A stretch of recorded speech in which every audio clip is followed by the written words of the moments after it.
Bismillahirrahmanirrahim. Alhamdulillahirabbil alamin. Wassalatu wassalamu ala asyrafil anbiya'i wal mursalin nabiyyina Muhammadin wa ala alihi wa sahbihi ajma'in. Allahumma inna nas'aluka ilman nafi'an wa na'udzubika min ilmin la yanfa'. Amma ba'd. Hadirin rahimani wa rahimakumullah, jamaah salat zuhur Masjid Jami' Al-Bassam, hafizakumullah wa ra'akum. Mari kita awali pertemuan kita di siang hari ini dengan saling mengingatkan untuk bersyukur kepada Allah Subhanahu wa taala, di mana Allah Subhanahu wa taala telah memberikan kepada kita begitu banyak nikmat. Di antaranya nikmat yang sekarang kita rasakan, nikmat meraih, mendapatkan warisan para nabi. Dalam sebuah hadis dijelaskan bahwasanya para nabi tidak meninggalkan harta untuk diwariskan, akan tetapi para nabi mewariskan ilmu. Maka barang siapa mendapatkannya, maka sesungguhnya dia telah mengambil, telah mendapatkan sebuah jatah yang istimewa. Maka mari sekali lagi, mari kita saling mengingatkan untuk bersyukur kepada Allah Subhanahu wa taala atas nikmat yang sekarang kita rasakan, di mana di setiap siang setelah salat zuhur kita diberikan nikmat untuk mendapatkan warisan Nabi kita sallallahu alaihi wasallam melalui hadis-hadis yang kita pelajari. Hadirin rahimani wa rahimakumullah, di siang hari ini kita tiba di bab ke-48 dari kitab Riyadhus Shalihin karangan Imam An-Nawawi rahimahullahu taala, bab tahdzir min idha'is shalihin wad dha'afati wal masakin.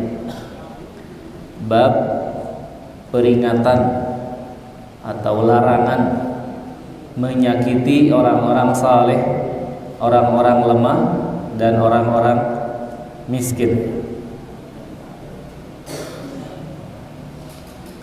Al-muallif, penulis kitab ini memulai dengan ayat Al-Qur'an yang pertama, qala Allah Ta'ala walladzina yu'dzuna al-mu'minina wal mu'minati bighairi maktasabu faqad ihtamalu buhtanan wa itsman mubina.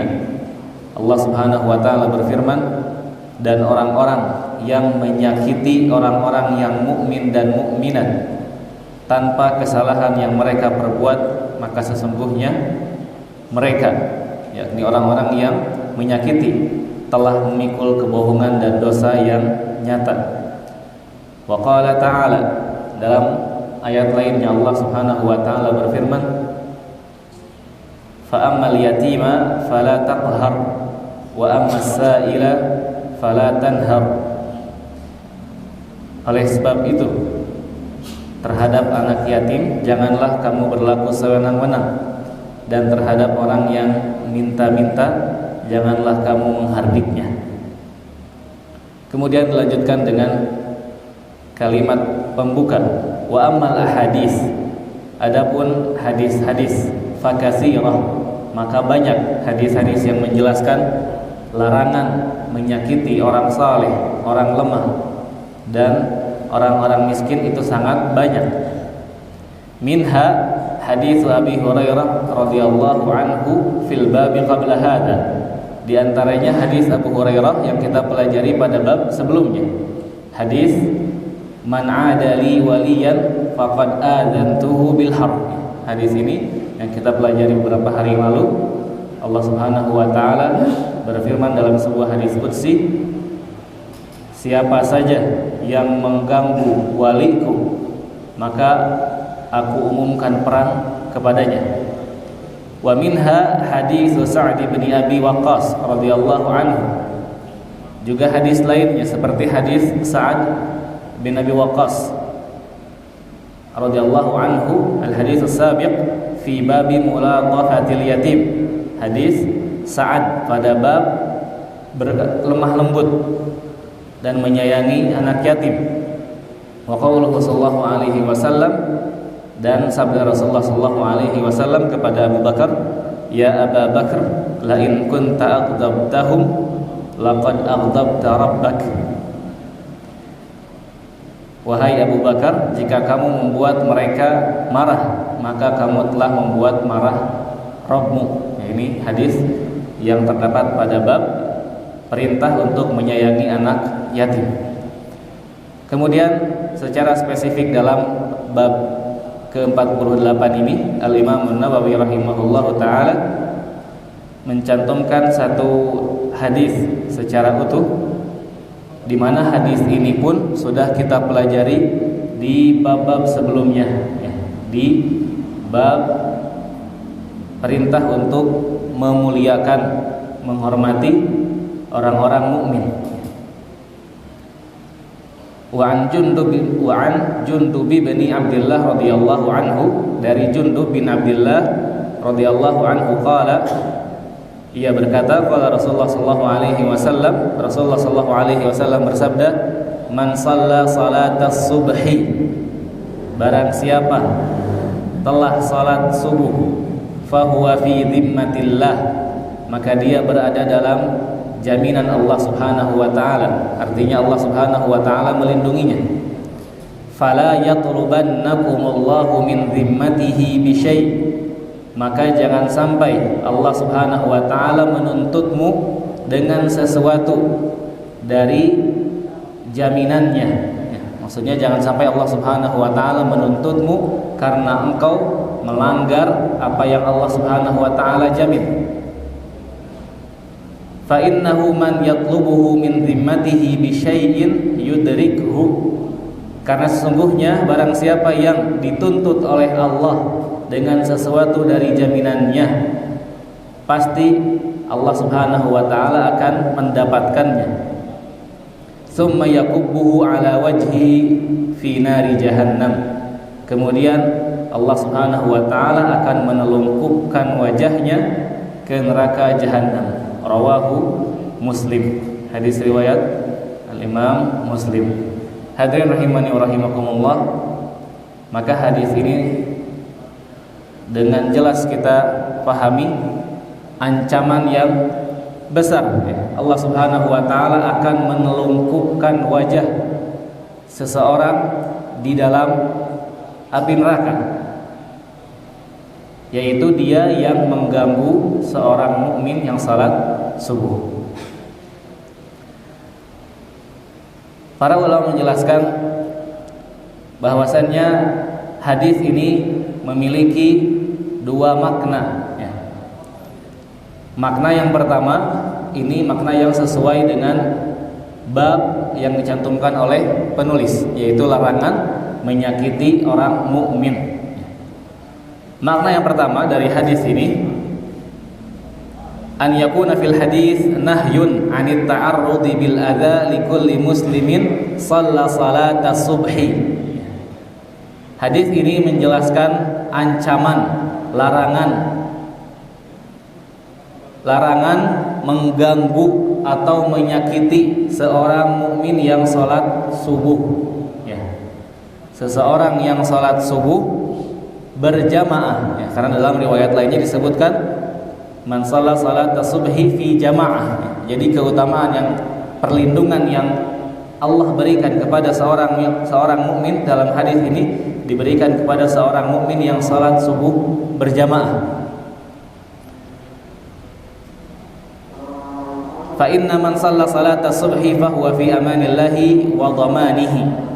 Orang yang salat subuh berjamaah, maka dia akan mendapatkan perlindungan Allah Subhanahu wa taala dan dia berada di dalam jaminan Allah Subhanahu wa taala. Wala yajuzu li ahadin an yata'arrada liman ammanahu Allah. Dan tidak boleh bagi seorang pun untuk menyakiti, mengganggu, menzalimi seseorang yang Allah jaga. Kenapa? Dalam hadis ini disebutkan, karena ketika Allah menuntut seorang hamba, karena hamba ini menyakiti apa yang Allah jaga dan Allah jamin, maka Allah Subhanahu wa taala akan mendapatkannya. Allah menuntutnya, Allah mendapatkannya, kemudian Allah akan menelungkupkan wajahnya di neraka. Maka ini menunjukkan keutamaan, kemuliaan yang didapatkan oleh orang yang salat subuh berjamaah di masjid. Ya. Dan ini juga menunjukkan kepada kita, jangan bermudah-mudahan untuk mengganggu saudara kita. Apalagi kalau kita tahu orang tersebut salat subuh berjamaah di masjid. Hati-hati, ancamannya neraka. Yang mengganggu seorang mukmin yang salat di masjid, salat subuh berjamaah di masjid, maka ancamannya adalah neraka. Itu makna yang pertama. Adapun makna yang kedua, an yakunal maqsud min hadis at-tahdhir min tarki salati subhi wa tahawuni biha. Adapun makna yang kedua dari hadis ini adalah ancaman bagi orang yang meninggalkan salat subuh ataupun menyepelekan salat subuh. Fa inna fi tarkiha naqdan lil ahdi alladhi bainal 'abdi wa rabbih. Karena barang siapa meninggalkan salat subuh, maka dia tidak memenuhi perjanjian antara seorang hamba dengan Allah Subhanahu wa taala. Artinya dalam makna yang kedua, orang yang salat subuh maka dia menjaga perjanjian antara dirinya dengan Allah Subhanahu wa taala. Dan barang siapa tidak salat subuh, maka dia telah meninggalkan dan tidak menjaga, tidak memenuhi janji antara dirinya dengan Allah Subhanahu wa taala. Maka dalam makna yang kedua, orang yang tidak salat subuh, dia tidak menepati janjinya kepada Allah Subhanahu wa taala, dan sebagai balasannya Allah Subhanahu wa taala akan menuntutnya, kemudian mendapatkannya, kemudian menelungkupkan wajahnya di neraka. Hadirin rahimani wa rahimakumullah. Adapun pelajaran dari hadis ini, selain dua makna yang barusan kita jelaskan, yang pertama al-hassu ala ada'il fajr, motivasi, dorongan, himbauan untuk salat subuh berjamaah. Karena sekali lagi, yang mendapatkan perlindungan Allah Subhanahu wa taala hanyalah orang yang, dalam hadis ini dijelaskan bahwasanya dia adalah orang yang salat subuh berjamaah. Kemudian yang kedua, bayanu 'azimi fadlillahi ta'ala.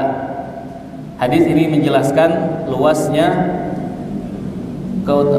fadlillahi ta'ala, kemuliaan Allah Subhanahu wa ta'ala, wa wasi' rahmatihi ala hadhil ummah, dan luasnya kasih sayang Allah Subhanahu wa ta'ala kepada umat ini, haitsu ja'ala ala salatil fajri al-fadlal 'azim, di mana Allah Subhanahu wa ta'ala memberikan, menyediakan pahala yang besar bagi orang yang salat subuh, balasan yang, ganjaran yang mulia, yakni perlindungan dari Allah Subhanahu wa ta'ala. Kemudian pelajaran berikutnya, bayanu intiqamillahi ta'ala mimman yata'arradu li ibadihi salihin.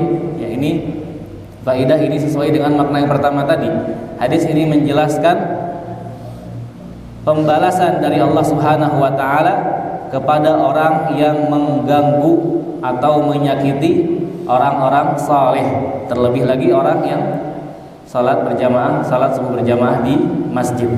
Kemudian pelajaran yang terakhir, bayanu anna Allah ta'ala lan yu'jizahu syai'un fil ardi wala fis sama. Hadis ini menjelaskan bahwasannya tidak ada yang mampu menandingi Allah Subhanahu wa taala di dunia ataupun di langit. Walan yafutuhu ahadun aradal intiqama minhu. Dan ketika Allah Subhanahu wa taala akan membalas seorang hamba, maka tidak ada sesuatu pun yang bisa menghalangi hamba tersebut dari murka Allah Subhanahu wa taala, dari pembalasan Allah Subhanahu wa taala kepadanya. Hadirin rahimani wa rahimakumullah. Mudah-mudahan kita bisa mengambil pelajaran dari hadis ini, kita lebih semangat lagi untuk salat subuh berjamaah di masjid, dan kita juga berhati-hati untuk tidak menyakiti dalam bentuk apapun, baik itu lisan ataupun tulisan, apalagi fisik. Jangan sekali-kali menyakiti seorang muslim, apalagi ketika kita tahu dia adalah seorang muslim yang taat, seorang muslim yang sholat subuh berjamaah di masjid, karena ancamannya neraka. Ancamannya Allah telungkupkan wajahnya di neraka. Wassallallahu ala nabiyyina Muhammad wa ala alihi wa sahbihi wasallam. Assalamualaikum warahmatullahi wabarakatuh.